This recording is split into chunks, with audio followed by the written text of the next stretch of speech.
Okay, so I'm ready to sew, and I'm going to show you, I have this all piled up in my lap here, and we'll see if I can get you a good angle here.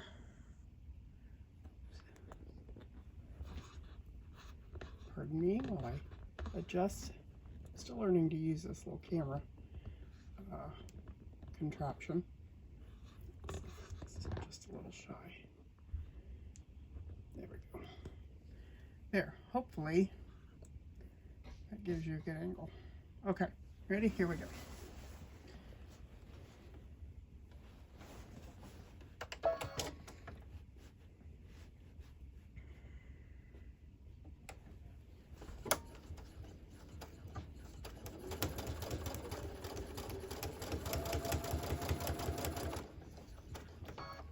You don't want to run over your pins. So try to, you see I'm coming up on that lip of that other seam, so I just stop and put my foot over it.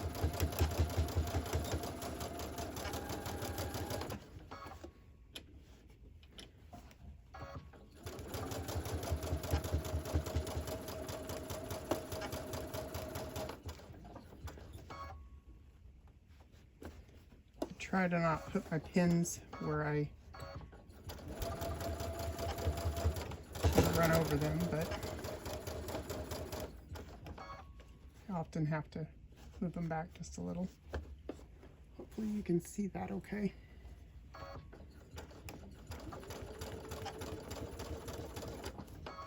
And see, I'm getting a little thickness on this seam, so I'm going to reach back here in the back and just give it just a gentle tug to get it over, and it doesn't want to go. So I'm going to lift my needle, lift my foot, and just adjust it just a fraction.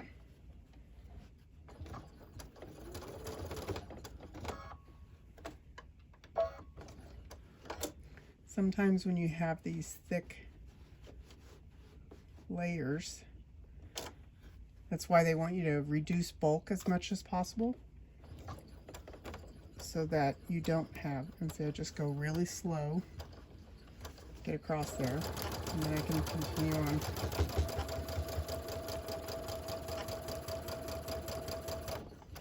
The other thing is I want to make sure that on the underneath side that I'm not getting any bulk up, and that might have happened up there.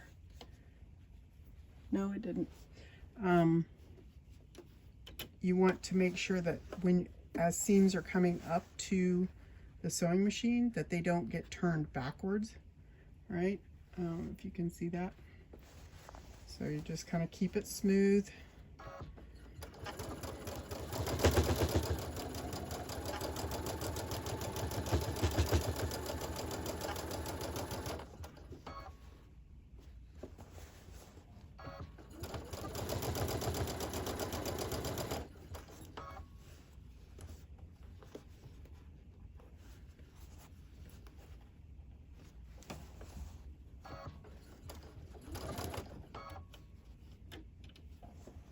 You know, this is like watching paint dry, I guess, but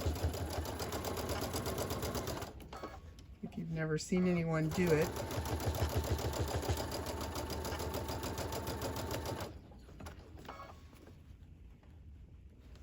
luckily not all of the seams in this quilt are like this. Only the ones where the stars meet. Let's see here, I got this seam tucked the wrong way, so stop, fix that.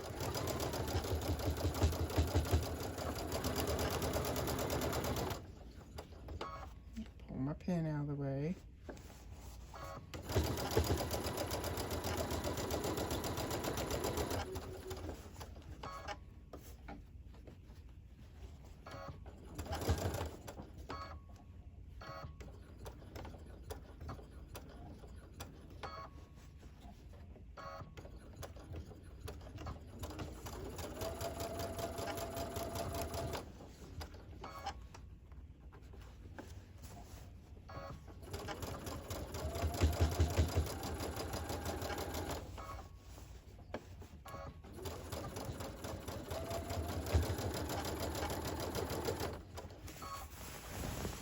adjust everything as I move up so that it's feeding straight.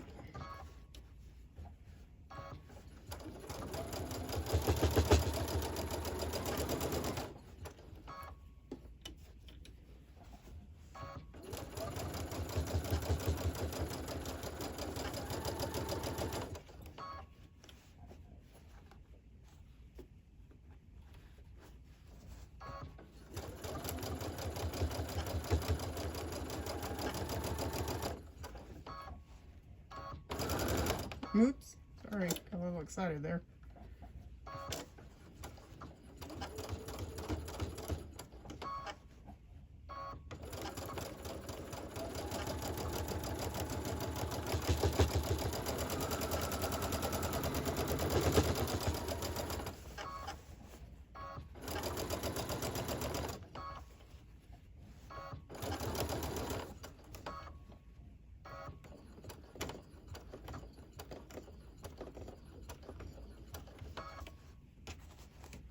This is one of those where it doesn't quite fit. You see the pucker, and all I do is I pull this a little tight and it will straighten it out and sew it just fine. You will never know that pucker or that gap was there.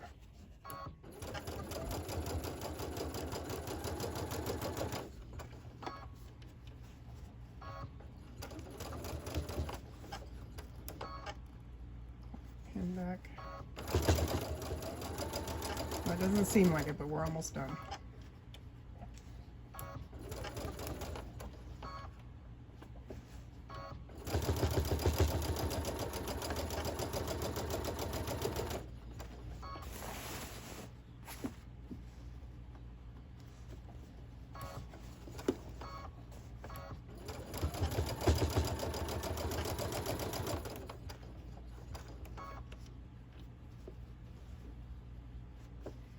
This thick seam where all of these star points are coming together.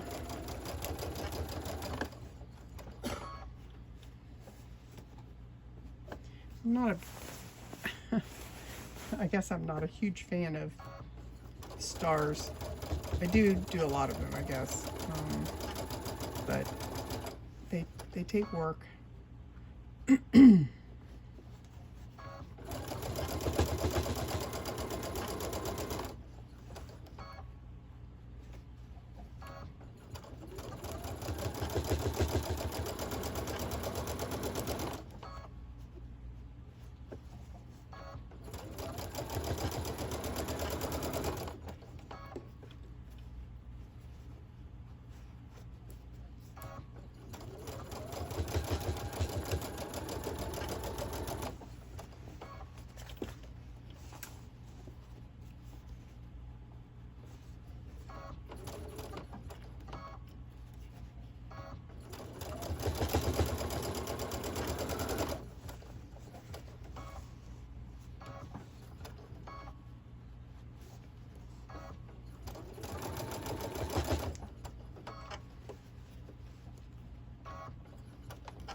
Last one.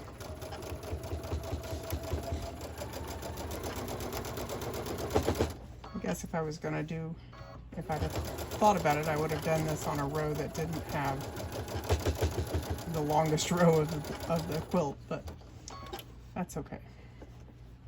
More challenges, I suppose.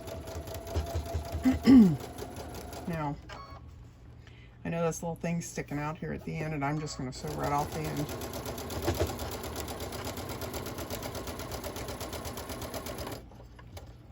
That'll end up getting cut off after I get the end on. Now I gotta take all my pins out. Fun. Okay, I'm gonna zoom out back to normal size while I take out all these pins.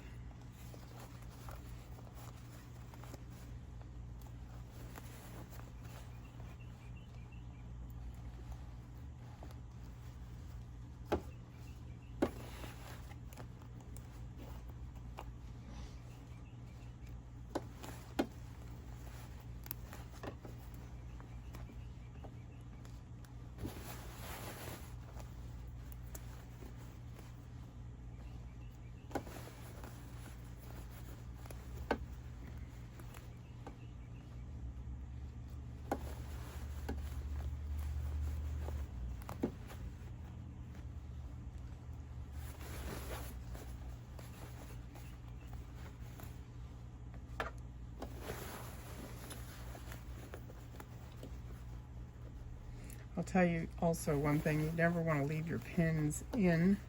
Mom used to do that, leave the pins in something. But pins have a tendency to leave dirty marks or rust marks if they stay in a long time.